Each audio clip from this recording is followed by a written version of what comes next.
Très bien, tout le monde. Hier, je vous ai montré cette vidéo prise à l'intérieur d'un centre commercial quelque part à Melbourne. Certains disent bien que c'est Werribee, d'autres disent bon que c'est Southland. Je ne sais pas, je ne le reconnais pas, je n'y suis jamais allé. Mais cela date du 2 de ce mois-ci. D'accord, je vous ai montré cette vidéo hier. Regardez ça, aucun Australien en vue. Qui sont ces gens? Eh bien, ce sont de jeunes enfants d'Afrique. Beaucoup de Soudanais sont arrivés en Australie vers le milieu des années 2000. Donc, de 1999 à 2007, environ 50 000 Soudanais et Somaliens sont arrivés en Australie. Ce sont donc leurs enfants. Je ne lie pas cela à une race. Évidemment, c'est le phénotype le plus visible, mais j'avance un argument culturel, pas un argument basé sur la race. Je suis sûr que si vous faites venir des gens de Roumanie, qui sont des Européens blancs, ou des personnes d'une autre culture, ils apporteront leurs propres traits culturels. Certains sont bons, d'autres sont mauvais, mais personne ne peut dire que tout est bon.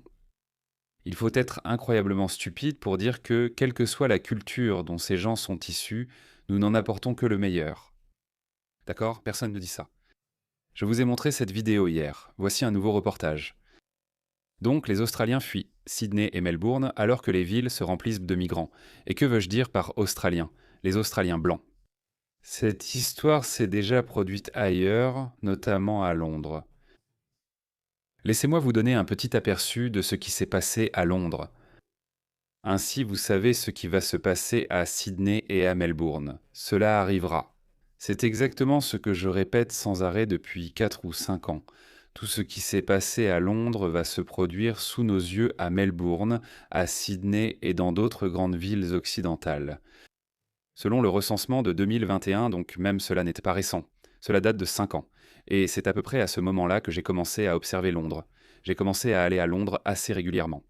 J'y suis allé en 2021, 2022 et 2023. La première fois que je suis allé à Londres, c'était en 2017, et c'est là que j'ai vu le vrai multiculturalisme en action. Et je me suis dit, ah, voilà ce qu'ils entendent par multiculturalisme. Je pensais que ce qu'on a en Australie, c'est du multiculturalisme. Vous savez, il y a quelques traiteurs chinois, quelques restaurants indiens, et moi j'ai la pommade. Et la grande majorité de ce que je vois, c'est australien. D'accord, australien. Pas une culture édulcorée, mais majoritairement australienne avec ses racines britanniques. C'est ce que j'ai vu. Je croyais que c'était ça, le multiculturalisme. Mais quand je suis allé à Londres en 2017, j'ai vu des quartiers entiers qui n'avaient rien de britannique. Alors je me suis dit, oh là là, ce n'est pas bon. Et devine quoi? J'ai essayé de rester dans les quartiers blancs autant que possible parce que je suis allé en Angleterre pour découvrir la culture anglaise, pas la culture bangladaise, pas la culture pakistanaise. J'irai au Pakistan pour ça. Alors regarde ça. Selon le recensement de 2021, 53,8%, donc seulement la moitié des Londoniens se sont identifiés comme blancs, soit environ 3,2 millions de personnes. Cela représente 36,8%. Ah, donc même parmi les blancs, seulement 37% d'entre eux sont des Britanniques blancs, et 17% sont d'autres Européens blancs. En 2011, ils étaient à 60%. Donc ce phénomène est connu sous le nom de fuite des blancs. Je vais vous expliquer ce qui se passe lors de la fuite des Blancs. Ceci est l'Est de Londres. L'Est de Londres est entièrement bangladais. Et regardez, ça ressemble au Bangladesh. Qui aurait cru que lorsque vous faites venir des gens, ils apportent aussi leur culture avec eux? Qui aurait cru? Regardez, aucun blanc. Cela va arriver à Melbourne et à Sydney. Je ne peux pas tourner ma caméra pour vous montrer à quel point les rues de Melbourne sont propres, car cela dévoilerait où j'habite. Et vous savez, ces djihadistes aimeraient beaucoup avoir accès à cette information. Mais regardez ça, vous arrivez à y croire? Cela va se produire à Melbourne et à Sydney. C'est Londres, les gars, et c'est un jour ordinaire. Regardez ça, voici Londres après l'Aïd. Ça, c'est de l'année dernière. Regardez-moi ça. Regardez ces tas d'ordures. Un homme blanc filme la scène en voiture et s'interroge « Oh mon Dieu, que s'est-il passé ?» Qu'est-ce qui s'est passé? Quand on imagine Londres, c'est à ça qu'on pense. D'accord. En fait, non, je voulais juste montrer quelques coins sympas de Londres, et même le centre de Londres a l'air pourri maintenant. Je suis vraiment désolé, c'est vrai, Qu'est-ce que tu veux que je fasse? Regarde, j'ai mis centre de Londres, regarde le résultat. Chaos anarchie, regarde ça, ça se passe à Londres. Sérieusement, c'est quoi ce délire, les gars? Bref, tu vois le tableau, ouais. Ce que je veux dire, c'est que ça va arriver dans les rues propres de Melbourne et Sydney. Je vais te lire quelques statistiques. Les Australiens quittent un tôt Sydney et Melbourne pour d'autres régions, alors que l'immigration atteint des records sous le gouvernement travailliste. Au cours de l'année financière 2024-2025, donc du 1er juillet 2024 au 30 juin 2025, plus de 33 000 habitants ont fui Sydney. Donc 33 000 personnes, principalement des Blancs, parce qu'ils ne peuvent pas tolérer cela. Mais c'est un autre phénomène étrange observé chez les Blancs. Ils quittent les quartiers d'immigrés, ils vont dans des quartiers blancs, puis ils transforment aussi cela en un bourbier de gauche.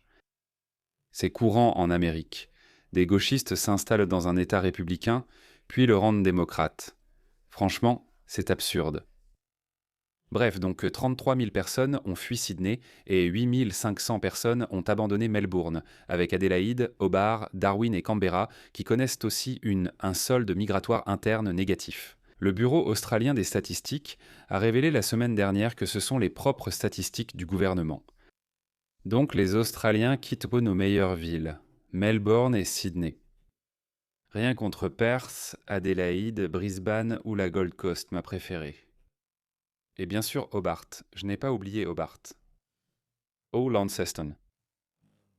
Je pense même que les Tasmaniens ne se soucient pas de Launceston. Donc non seulement les Australiens quittent ces grandes villes, mais en plus ils paient pour ce privilège. Regardez ça.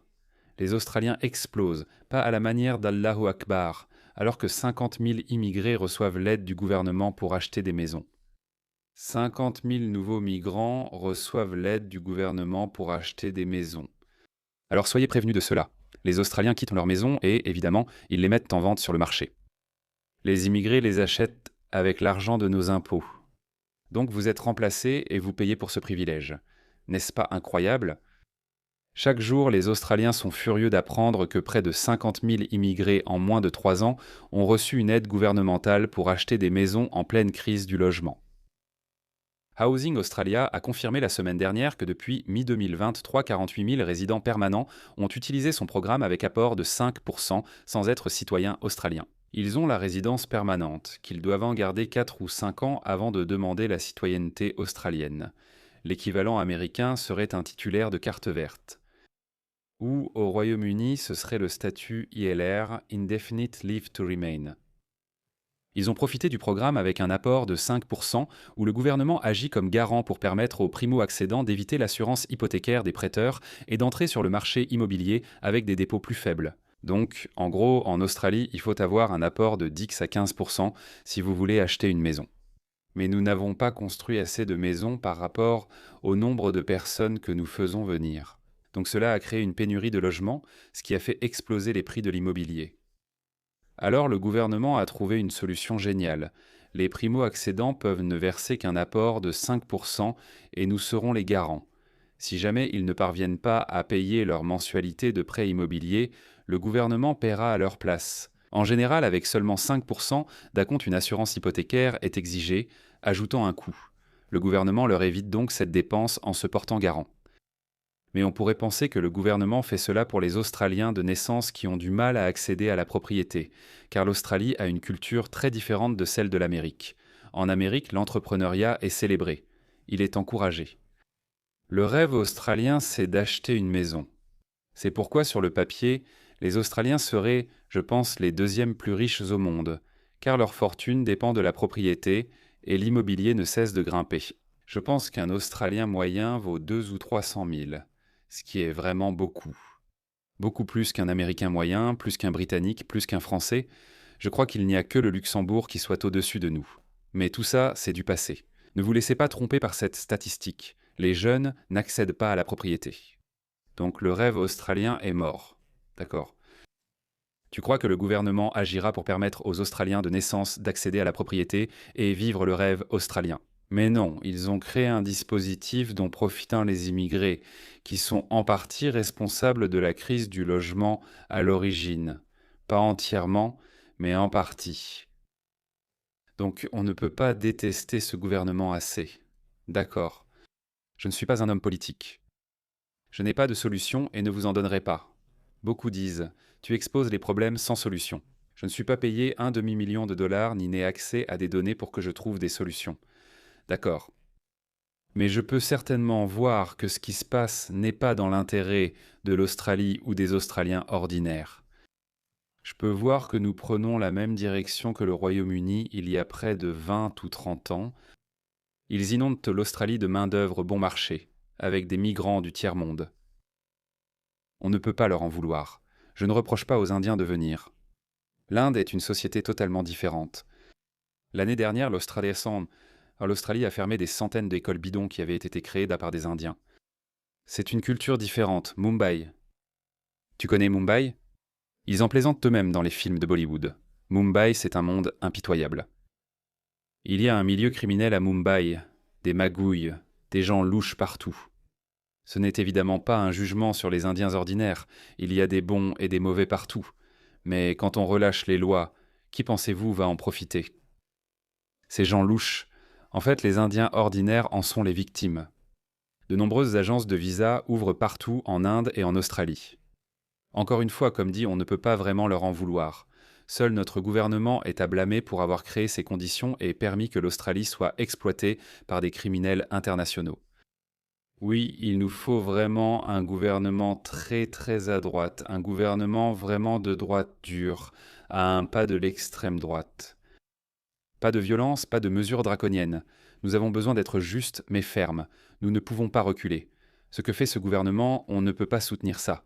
Ils sont en train de tuer l'Australie.